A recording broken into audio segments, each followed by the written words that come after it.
Hello my dear friends, स्वागत है आप सभी का हमारे प्लेटफॉर्म सेमेस्टर अड्डा करियर पर। भाई एक टाइम था जब कंप्यूटर साइंस इंफॉर्मेशन टेक्नोलॉजी से जिसने भी पॉलिटेक्निक बीटेक बीसी एमसीए किया हुआ था, तो एक भी जॉब गवर्नमेंट जॉब निकल करके नहीं आ रही थी। स्टूडेंट्स थक जाते थे इंतजार करते करते। वहीं पे civil engineering, mechanical engineering, electrical engineering के लिए इतने सारे गवर्नमेंट वैकेंसी आती रहती थी, लेकिन सीएससी आईटी के लिए कोई भी वैकेंसी नहीं आती थी। लेकिन आज का टाइम देखा जाए, सिविल, मैकेनिकल, इलेक्ट्रिकल के लिए वैकेंसीज कम आ रही हैं, जबकि कंप्यूटर साइंस इंफॉर्मेशन टेक्नोलॉजी के लिए वैकेंसी बहुत सारी वैकेंसी निकल करके आ रही हैं। तो अगर आपने बीटेक किया हुआ है, पॉलिटेक्निक किया हुआ है, या फिर बीसीए एमसीए किया हुआ है, ठीक है, या फिर आपने ओ लेवल ही क्यों ना किया हुआ हो, ठीक है, तो आप सभी के लिए एक वैकेंसी निकल करके आई है जिसका नाम है आपका कंप्यूटर ऑपरेटर ग्रेड ए। ये जो आपकी वैकेंसी है यूपी पुलिस 2025 के अकॉर्डिंग निकाली गई है। एंड इस वैकेंसी की अगर मैं बात करें, ये वैकेंसी आप सभी स्टूडेंट्स के लिए बहुत ही ज्यादा बेनिफिशियल होने वाला है, क्योंकि इसमें पदों की जो संख्या है, जो वैकेंसी पोस्ट की जो संख्या है, वो है 1354 पोस्ट है।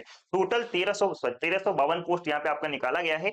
संपूर्ण के संपूर्ण आपको इन्फॉर्मेशन में यहाँ पे आपको प्रोवाइड कराने वाले हैं, जैसे कि क्या सिलेबस होने वाला है, एज क्राइटेरिया क्या होने वाला है, क्वालिफिकेशन क्या आपसे मांग रहा है यहाँ पे, इसके अलावा आपकी क्या सैलरी होने वाली है, एग्जाम पैटर्न क्या होने वाला है, किस तरीके से सिलेक्शन प्रोसेस होने वाला है, सारी की सारी इन्फॉर्मेशन मैं यहाँ पे आपको प्रोवाइड कराने वाला हूँ। ठीक है, तो बस आपको इस वीडियो को अपने सभी दोस्तों के साथ में शेयर करना है, ज्यादा से ज्यादा अपने सभी दोस्तों के साथ में इस इन्फॉर्मेशन को आपको पहुंचाना है, ताकि सभी स्टूडेंट्स को ये इन्फॉर्मेशन प्रॉपर तरीके से मिल पाए कि सभी स्टूडेंट्स इस फॉर्म को जरूर से जरूर भरना है। अगर मैं इसके पोस्ट की संख्या की बात करते हैं, तो टोटल पोस्ट देखो यहाँ पे कितने हैं, तो आपको सर टोटल पोस्ट यहाँ पे 1352 है। ओके, जिसमें से जनरल कैटेगरी के लिए आपका टोटल पोस्ट है 545। ईडब्ल्यूएस कैटेगरी के लिए आपका टोटल पोस्ट यहाँ पे 134। ओबीसी कैटेगरी के लिए यहाँ पे जो आपका टोटल पोस्ट है वो है 364, यानी कि 364 पोस्ट है। एससी कैटेगरी के लिए जो आपका पोस्ट दिया गया है वो आपका 283 पोस्ट है, और एससी एसटी कैटेगरी के लिए जो आपका पोस्ट है वो टोटल 26 पोस्ट है। तो टोटल मिला जुला के आपका 1352 पोस्ट यहाँ पे आपका निकल करके बन रहा है आपका UP police computer operator grade A के लिए। इसके अलावा इंपॉर्टेंट डेट्स की बात करें, कब से फॉर्म फिल होना शुरू हो गया है, तो आपका फॉर्म फिल होना शुरू हुआ है 16 दिसंबर से। 16 दिसंबर 2025 से आपका फॉर्म स्टार्ट हो गया है। लास्ट डेट कब तक है, आप 15 जनवरी 2026 तक लास्ट अप्लाई कर सकते हो। फीस कब तक सबमिट कर सकते हो, फीस आपका जो है 16 दिसंबर से आपका स्टार्ट कर सकते हो फीस सबमिट करना। लगभग आप 15 जनवरी 2026 तक आप इसमें फीस जो है यहाँ पे लास्ट सबमिट कर सकते हो। इसके बाद अगर फीस में कोई एरर वगैरह हो जाता है, कोई भी मॉडिफिकेशन वगैरह आपको करना है, ठीक है, कोई भी आपको एडजस्टमेंट वगैरह करना है, तो लास्ट आप 18 जनवरी तक आप उसमें कर सकते हो। ये आपका इंपॉर्टेंट डेट्स हो गया। सभी को, सभी स्टूडेंट्स, जितने भी स्टूडेंट्स इस फॉर्म को फिल करने वाले हैं, तो आज से आप फॉर्म फिल करना स्टार्ट कर दो, और 15 तारीख का इंतजार मत करना, क्योंकि 15 तारीख आते आते आपकी जो सर्वर है, सर्वर थोड़ा सा डाउन हो जाता है, क्योंकि बहुत सारे बच्चे लास्ट डेट का इंतजार करते रहते हैं। तो आप पहले ही फॉर्म फिल कर लेना, ताकि आपका फॉर्म स्मूथली फिल हो जाए। इसके अलावा अगर मैं आपसे बताऊं, आपका आवेदन की फीस कितनी होने वाली है, टोटल फीस कितना लगने वाला है, तो अगर जनरल कैटेगरी में अगर आप हैं, ठीक है, जनरल कैटेगरी में अगर आप हैं, या फिर ओबीसी कैटेगरी में आप हैं, या फिर ईडब्ल्यूएस कैटेगरी में आप आते हैं, तो आप सभी को पे करना है 500 रुपए। अगर आप एससी एसटी कैटेगरी में आते हैं, तो आपके लिए जो फीस पे करना है आपको 400 रुपए यहाँ पे आपको पे करना है। ओके, देन इसके बाद से हम बात करें एजुकेशनल क्वालिफिकेशन क्या होना चाहिए। अगर आपने इंटरमीडिएट किया हुआ है फिजिक्स और मैथमेटिक्स से, अगर आपने इंटरमीडिएट किया हुआ है फिजिक्स और मैथमेटिक्स से, फिजिक्स और मैथमेटिक्स अगर आपने इंटरमीडिएट किया हुआ है, एंड इसके अलावा एंड इसके साथ साथ अगर आपने कंप्यूटर एंड कम्युनिकेशन विभाग से, या फिर इलेक्ट्रॉनिक्स इंटीग्रेटेड विभाग से कंप्यूटर में अगर आपने ओ लेवल किया हुआ है, क्या किया हुआ है आपने, ओ लेवल किया हुआ है, तो आप इस फॉर्म को भर सकते हैं। याद रखना, आपके पास में फिजिक्स और मैथमेटिक्स होना चाहिए। बायोलॉजी वाले स्टूडेंट्स नहीं भर सकते इस फॉर्म को, बायोलॉजी वाले स्टूडेंट्स इस फॉर्म को नहीं भर सकते हैं। अगर आपने इंटरमीडिएट किया हुआ है, आपके पास में फिजिक्स है, मैथमेटिक्स है, और इसके साथ साथ आपने 1 साल का आपने, या फिर आपने ओ लेवल किया हुआ है, तो आप इस फॉर्म को भर सकते हैं। ठीक है, इसके अलावा अगर मैं बात करूं, या फिर आपने कंप्यूटर इंजीनियरिंग किया, कंप्यूटर साइंस इंजीनियरिंग किया हुआ है, इंफॉर्मेशन टेक्नोलॉजी से आपने पॉलिटेक्निक किया हुआ है, इसके अलावा इलेक्ट्रॉनिक्स इंजीनियरिंग से आपने पॉलिटेक्निक किया हुआ है, ठीक है, डिप्लोमा किया हुआ है, तो आप इस फॉर्म को भर सकते हैं। यानी कि आपके मन में ये क्वेश्चन आएगा, सर एक बात बताओ, हमने इंटरमीडिएट नहीं किया हुआ है, हमने ओनली हाई स्कूल किया हुआ है, हमने हाई स्कूल किया हुआ है, हाई स्कूल करने के बाद से मैंने 3 ईयर का डिप्लोमा किया हुआ है, ठीक है, हमने 3 ईयर का डिप्लोमा किया हुआ है, डिप्लोमा, डिप्लोमा किया हुआ है तो क्या हम इस फॉर्म को फिल कर सकते हैं? बेटा हाँ, आप इस फॉर्म को फिल कर सकते हो। ठीक है, यहाँ पे हाई स्कूल कंपल्सरी नहीं है, आपके पास में क्या होना चाहिए, आपके पास में 3 ईयर डिप्लोमा यहाँ पे होना चाहिए, चाहे आप कंप्यूटर साइंस से हो, चाहे आप इन्फॉर्मेशन टेक्नोलॉजी से हो, चाहे आप इलेक्ट्रॉनिक्स इंजीनियरिंग से डिप्लोमा किया हुआ है, तो आप इस फॉर्म को फिल कर सकते हैं।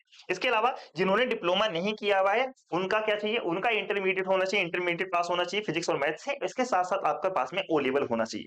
ओके, देन इसके अलावा और भी क्वालिफिकेशन है, जैसे कि आपके पास में कम से कम, आपके पास में किसी भी आपका गवर्नमेंट इंस्टीट्यूट से, किसी भी बोर्ड, किसी भी विश्वविद्यालय से, आपका केंद्र या फिर राज्य सरकार के किसी भी विश्वविद्यालय से आपका यूजीसी, ठीक है, यूजीसी हो गया, एआईसीटीई हो गया, नाइलेट हो गया, ठीक है, किसी भी संस्थान से, किसी भी प्राइवेट या फिर गवर्नमेंट संस्थान से आपका कम से कम 1 वर्ष का, कम से कम 1 वर्ष का आपका जो है ओ लेवल का पाठ्यक्रम आपने कंप्लीट किया हुआ है। या फिर इसके अलावा आपने क्या किया हुआ है, आपने इंटर के बाद से, इंटर के बाद से आपने क्या किया हुआ है, 1 साल का कोई भी आपने जो है कंप्यूटर का कोर्स किया हुआ है। ठीक है, 1 साल का आपने कोई भी कंप्यूटर का कोर्स किया हुआ है, कोई भी कंप्यूटर का कोर्स आपने किया होगा, बस 1 साल का किया होगा तब भी चल जाएगा इंटर के बाद से। इसके अलावा अगर आपने अगर आपने 12th किया हुआ है या फिर आपने ग्रेजुएशन किया हुआ है, 12th किया हुआ है या फिर आपने ग्रेजुएशन किया हुआ है, और इसके बाद कम से कम 1 साल का आपके पास में पीजीडीसीए या फिर डीसीए का आपके पास में सर्टिफिकेट है 1 साल का, तो भी आप इस फॉर्म को अप्लाई कर सकते हैं। ओके, देन इसके बाद से अगर आपने यूपीडीईएससीओ से 1 साल का कम से कम डीआईटी यानी कि डिप्लोमा इन इंफॉर्मेशन टेक्नोलॉजी आपने कंप्लीट किया हुआ है, तो भी इस फॉर्म को भर सकते हैं। अगर आपने ग्रेजुएशन लेवल पर कम से कम एक सब्जेक्ट आपने ग्रेजुएशन किया हुआ है, उस ग्रेजुएशन में अगर आपके एक भी सब्जेक्ट आपका कंप्यूटर से रिलेटेड है, तो भी आप इस फॉर्म को फिल कर सकते हैं। अगर आपका एक भी सब्जेक्ट कंप्यूटर साइंस से रिलेटेड है ग्रेजुएशन लेवल पे कम से कम 1 वर्ष के लिए, तो आप इस फॉर्म को फिल कर सकते हैं। इसके अलावा अगर आपने बीएससी किया हुआ है आईटी से, एमसीए किया हुआ है, बीटेक किया हुआ है, ए लेवल किया हुआ है, बी लेवल किया हुआ है, सी लेवल किया हुआ है, या फिर आपने जो है इन सब में कंप्यूटर का कोर्स किया हुआ है आपने, या फिर आपने बीसीए किया हुआ है, एमएससी किया हुआ है आपने cyber security, cyber law and security से, बीएससी में आपने कंप्यूटर साइंस लिया हुआ है, तो आप इस फॉर्म को फिल कर सकते हैं। ओके, देन इसके बाद से अगर आपने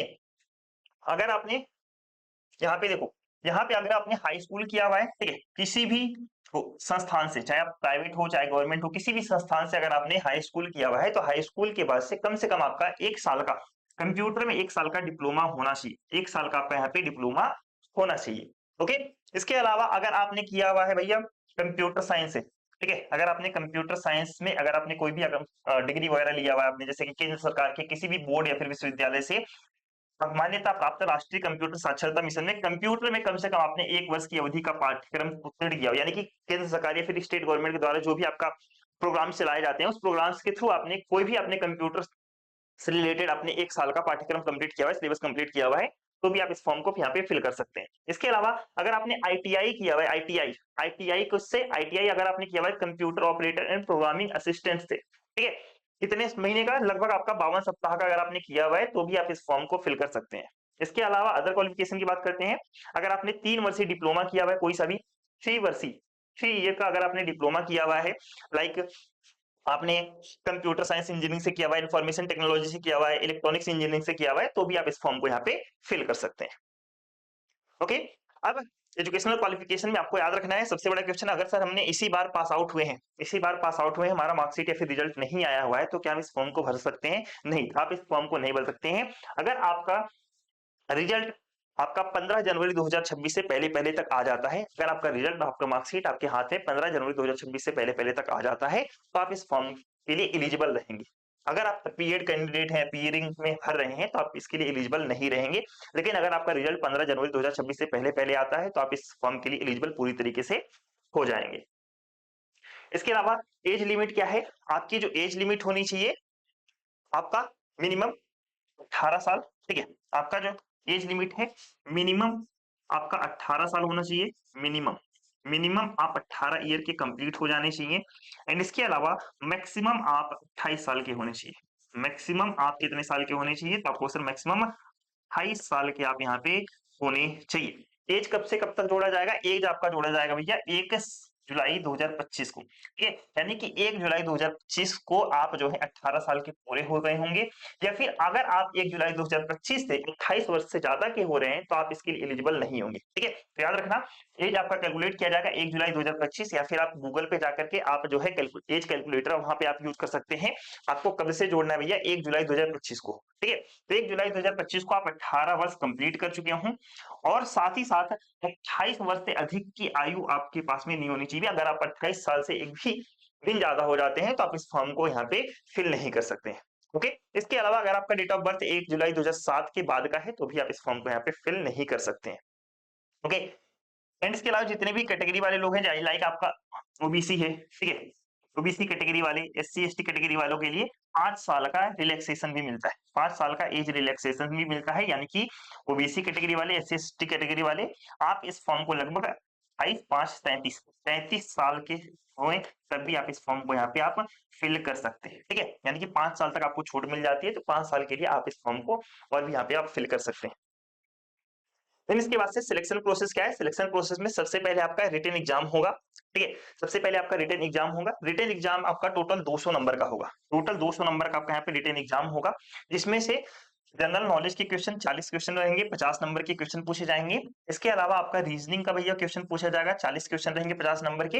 एंड आपका कंप्यूटर से रिलेटेड आपका क्वेश्चन पूछा जाएगा, जो कि 80 क्वेश्चन रहेगा, और यहाँ पे आपका 100 नंबर के आपके क्वेश्चन पूछे जाएंगे। तो टोटल आपके क्वेश्चन बनते हैं, टोटल 160 क्वेश्चन रहेंगे, और वहां पे आपके 200 मार्क्स के आपके क्वेश्चन यहाँ पे पूछे जाएंगे, ओके। तो सबसे पहले आपका रिटन एग्जाम होगा, रिटन एग्जाम अगर आप क्वालिफाई करते हैं तो इसके लिए आपका कट ऑफ बनेगा, कट ऑफ बनेगा। एंड कट ऑफ को अगर आप क्लियर कर लेते हैं तो उसके बाद से यहाँ पे आपको जो है टाइपिंग टेस्ट होगा आपका, ठीक है। अगर आपने कट ऑफ क्लियर कर लिया तो आपका सिर्फ पासिंग पासिंग होता है, ये जो आपका टाइपिंग होता है सिर्फ ये सिर्फ पासिंग होता है, इसके नंबर्स आपके नहीं जुड़ते हैं, ठीक है। अगर आप हिंदी में टाइपिंग कर रहे हैं तो कम से कम हिंदी में कम से कम आपका 25 वर्ड पर मिनट, हिंदी में कम से कम 25 वर्ड पर मिनट, और अंग्रेजी में आपका यहाँ पे 30 वर्ड पर मिनट आपको यहाँ पे टाइप करनी होगी, टाइप करना पड़ेगा आपको। और यहाँ पे जो एक्यूरेसी होगा आपका लगभग 85%, ठीक है। एक्यूरेसी आपका यहाँ पे 85% होना चाहिए भैया, यानी कि 100 वर्ड अगर आप टाइप कर रहे हैं तो लगभग आपका 85 वर्ड आपका सही होना चाहिए, 15 वर्ड ही मैक्सिमम आप गलत यहाँ पे कर सकते हैं, ओके। देन इसके बाद से अगर मैं बात करूं तीसरा, अगर आप टाइपिंग को भी क्वालिफाई कर लेते हो, देन यहाँ पे आपका होगा लास्ट डॉक्यूमेंट वेरिफिकेशन, ठीक है। तो आपको वहां पे आपको प्रॉपर डॉक्यूमेंट वहां पे लेके जाना पड़ेगा, लाइक आपने जो जो अपने एजुकेशन क्वालिफिकेशन दिखाया है, या फिर आपने जो भी सर्टिफिकेट आपने वगैरह दिखाया है, ठीक है, तो उस सारे के सारे सर्टिफिकेट को आपको वहां पे लेके जाना पड़ेगा। देन इसके बाद से आपका वहां पे वेरिफिकेशन होगा, वेरिफिकेशन के बाद से आपको प्रॉपर जॉब मिल जाएगी, ओके। देन इसके बाद से आवेदन कैसे करना है, अप्लाई कैसे करना है, तो अप्लाई करने के लिए सबसे पहले आपको यहाँ पे अप्लाई 2 स्टेप्स में आपका पूरा होता है। सबसे पहले आपको क्या करना है, सबसे पहले आपको ओटीआर करना है, वन टाइम रजिस्ट्रेशन करना है। अगर आपने पहले भी यूपी पुलिस से रिलेटेड कोई भी वैकेंसी आपने भरा हुआ है तो आपका ओटीआर पहले से हुआ होगा, लेकिन जो बच्चे फर्स्ट टाइम फिल करेंगे इस फॉर्म को, तो आपको क्या करना है, सबसे पहले ओटीआर फिल कर लेना है, वन टाइम रजिस्ट्रेशन आपको कंप्लीट करना है। एंड वन टाइम रजिस्ट्रेशन कैसे करेंगे, वन टाइम रजिस्ट्रेशन करने के लिए आपको जाना है यूपीपी बीपीबी गवर्नमेंट.इन वाली वेबसाइट पे, इस वाली वेबसाइट पे आपको जाना है। इस वाली वेबसाइट पे जाने के बाद से वहां पे आपको क्या कर लेना है, ओटीआर कर लेना है, वन टाइम रजिस्ट्रेशन कर लेना है। वन टाइम रजिस्ट्रेशन करने के बाद से लॉगिन करेंगे, लॉगिन करने के बाद से आप फॉर्म को पूरी तरीके से आप अप्लाई करेंगे, अप्लाई करने के बाद से आप वहां पे फी का पेमेंट करेंगे, एंड उसके बाद से आपका फॉर्म जो है पूरी तरीके से फिल हो जाएगा। अप्लाई करने के बाद से अब यहाँ पे देखो कौन कौन से इंपॉर्टेंट डॉक्यूमेंट हुए, कौन कौन से इंपॉर्टेंट सर्टिफिकेट है जो कि आपको वहां पे जरूरत पड़ेगा और यहाँ पे आपको लगाना पड़ेगा, और किस डेट का आपका बना हुआ होना चाहिए, ठीक है। अगर मैं रिजर्वेशन आयु सीमा में छूट का लाभ लेने के लिए सभी आवश्यक प्रमाण पत्र ऑनलाइन आवेदन की अंतिम तिथि 15/1/2026 तक या फिर उससे पहले जारी की हुई होनी चाहिए, यानी कि जो भी आपके पास में डॉक्यूमेंट, जैसे कि आप एज रिलैक्सेशन अगर आपने लगाया हुआ है कि मैं भैया 28 साल से ऊपर का हो चुका हूँ, ठीक है, ओबीसी एससी एसटी कैटेगरी में आ रहा हूँ, 28 साल के ऊपर का हो चुका हूँ, तो आपको वहाँ पे एज रिलैक्सेशन सर्टिफिकेट आपको दिखाना पड़ेगा। और ये जो आपका सर्टिफिकेट होना चाहिए आपका 15 जनवरी 2026 से पहले का बना हुआ होना चाहिए, ओके। इसके अलावा ये जो आपका सर्टिफिकेट है, इसके अलावा जो आपका सर्टिफिकेट है आपका 16 दिसंबर 2025, या इसके अलावा जो आपका सर्टिफिकेट है वो आपका 1 अप्रैल 2025, ठीक है, 1 अप्रैल 2025 के बाद का बना हुआ होना चाहिए, ठीक है। तो याद रखना ओबीसी एससी एसटी कैटेगरी के जितने भी आपके सर्टिफिकेट हैं वो आपके कब के बने हुए होने चाहिए, 1 अप्रैल 2025 के बाद का बना हुआ होना चाहिए, और आपका लगभग 15/1/2026 के पहले का होना चाहिए। 15 अंतिम तिथि यानी कि जब आपका एप्लीकेशन खत्म हो रहा है, खत्म किस तारीख को हो रहा है, 15 तारीख 15 जनवरी को, 15 जनवरी 2026 के पहले का होना चाहिए और 1 अप्रैल 2025 के बाद का आपका सर्टिफिकेट यहाँ पे होना चाहिए। ओके, सेम इसी तरीके से आपका एडब्ल्यूएस का भी यही सर्टिफिकेट है। एडब्ल्यूएस का जो आपका सर्टिफिकेट है वो आपका वित्तीय वर्ष 2025-26 के लिए होना चाहिए। वित्तीय वर्ष 2025-26 के लिए आपका होना चाहिए। एंड इस प्रमाण पत्र की बात करें तो आपका 1 अप्रैल 2025 से बाद का होना चाहिए और 15 जनवरी 2026 के पहले का आपका यहाँ पे होना चाहिए। इसके अलावा डोमिसाइल सर्टिफिकेट की बात करते हैं यानी कि मूल निवास प्रमाण पत्र की बात करते हैं। अगर आपको आरक्षण का लाभ लेना है तो आपको कम से कम आपको जो है उत्तर प्रदेश का निवासी जरूर होना चाहिए भैया। अगर आप उत्तर प्रदेश के निवासी हैं, यूपी के निवासी हैं, तभी आपको यहाँ पे आपको आरक्षण का लाभ मिलेगा। इसके अलावा अगर आप दूसरे स्टेट से आते हैं तो यहाँ पे आपको किसी प्रकार कोई भी रिजर्वेशन नहीं मिलने वाला है। आपको दूसरे स्टेट के हैं, ठीक है, किसी भी दूसरे स्टेट के हैं, यूपी के अलावा किसी भी दूसरे स्टेट के हैं, तो वहां पे आपको जनरल कैटेगरी में आपको मान लिया जाता है। ठीक है, अनरिजर्व कैटेगरी में आपको वहां पे मान लिया जाता है। इसके अलावा जो आपका जितने भी आप सर्टिफिकेट आपको लगाना है प्रॉपर एक प्रॉपर फॉर्मेट में होना चाहिए। फॉर्मेट कहां से पता चलेगा? फॉर्मेट आपको पता चलेगा जब आप इसका नोटिफिकेशन डाउनलोड करेंगे तो वहां पे एक प्रॉपर फॉर्मेट आपको दिखाया गया है। उसी फॉर्मेट में आपका जितने भी डॉक्यूमेंट आपको लगाने हैं उसी फॉर्मेट में आपके बने हुए होने चाहिए। सैलरी की बात कर लेते हैं। सैलरी कितना मिलेगा आपको भैया? सैलरी, ठीक है, सैलरी के नाम पे तो खुश हो जाओगे, है ना। सैलरी कितना मिलेगा? सैलरी आपको मिलेगा भैया, इसका जो पे बैंड है 5200 से 20,200 पे बैंड है इसका। एंड ग्रेड पे की बात करते हैं, ग्रेड पे आपका 2400 है। ग्रेड पे कितना है? 2400 है। और नए वेतनमान में वेतन मैट्रिक्स लेवल 4 कितना? लेवल 4 का आपको यहाँ पे वेतन मिलेगा। और वेतन कितना रहेगा? बेसिक पे आपका 25,500 से लेकर के 81,100 रुपए तक रहेगा। यानी कहने का मतलब क्या है, अगर मैं ऑन एवरेज आपकी सैलरी बताऊं भैया, आपकी सैलरी अगर मैं बताऊं, सैलरी सैलरी ठीक है, सैलरी बताऊं तो बेसिक सैलरी जो आपकी होने वाली है, बेसिक बेसिक सैलरी आपकी होने वाली है 25,500। ठीक है, 25,500 आपकी बेसिक सैलरी है। इसमें आपके बहुत सारे अलाउंस वगैरह जुड़ते हैं। अलाउंस वगैरह जुड़ने के बाद से आपकी सैलरी लगभग हो जाती है 43,000 से, ठीक है, 43,000 से लेकर के आपका लोग है 48,000 के बीच में। आपकी जो बेसिक सैलरी कितनी हो जाती है? 43,000 से लेकर के 48,000 तक आपको सैलरी यहाँ पे मिलने वाली है। इसके अलावा कुछ आपके डिडक्शन वगैरह भी होते हैं, ठीक है, पीएफ वगैरह भी आपके कुछ करते हैं। तो कट कट के आपकी सैलरी जो आपकी इन हैंड सैलरी आएगी, इन हैंड जो आपकी यहाँ पे सैलरी मिलेगी वो आपकी मिलेगी लगभग 39,000 से 43,000, 39,000 से 43,000 रुपए आपको इन हैंड सैलरी यहाँ पे आपको मिलने वाली है। ओके, जो सारा का सारा इन्फॉर्मेशन में हमने यहाँ पे आपको समझाया है कि किस तरीके से आप यहाँ पे फॉर्म को अप्लाई करेंगे, कौन कौन से आपको यहाँ पे एलिजिबिलिटी क्राइटेरिया है। इन सभी एलिजिबिलिटी क्राइटेरिया को ध्यान में रखते हुए आपको एग्जाम की लास्ट डेट 15 जनवरी 2026 है, तो 15 जनवरी 2026 से पहले पहले आपको इस फॉर्म को अप्लाई कर लेना है। इसके अलावा नेक्स्ट सेशन में जो मैं आपके साथ में लाऊंगा उसमें मैं आपको डिटेल सिलेबस में आपको बताऊंगा कि आपको कौन कौन सी चीजें आपको यहाँ पे प्रॉपर वे में आपको पढ़नी है। ओके, तो फॉर्म को जल्दी से जल्दी भर लीजिएगा। ओके, तो मिलते हैं जल्दी नेक्स्ट सेशन में, तब तक के लिए tata bye bye, take care.